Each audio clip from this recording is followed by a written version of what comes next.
Hello everyone, আজকে সবাইকে জানাই শুভ মকর সংক্রান্তি।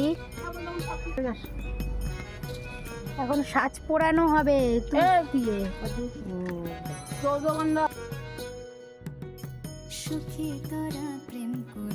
পিছনে মাটি দিয়ে এখন লেপা হচ্ছে যাতে সাজটা ফেটে না যায়।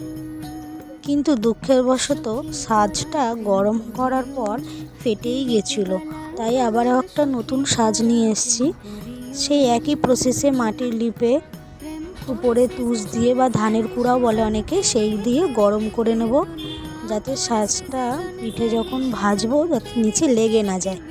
উনুন ধরিয়ে নিচ্ছি আমরা এখন, হাওয়া দিচ্ছে খুব, আগুন জ্বলে গেছে।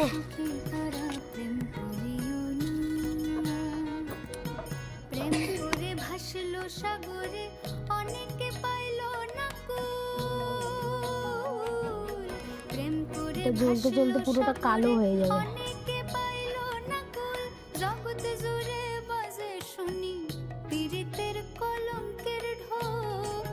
এই দেখো নতুন সাজটা, সত্যি আগেরটার থেকে অনেক সুন্দর।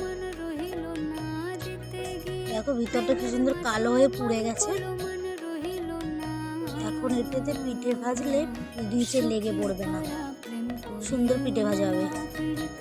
আমরা কিন্তু এই পিঠেটাকে সাজের পিঠে বলি, তোমরা যদি অন্য নামে চিনে থাকো আমাকে কমেন্ট অবশ্যই জানিও। দেখা হচ্ছে পরের ভিডিওতে পিঠে ভাজার ভিডিও নিয়ে। এখনকার মতো ভিডিওটা এইটুকুই।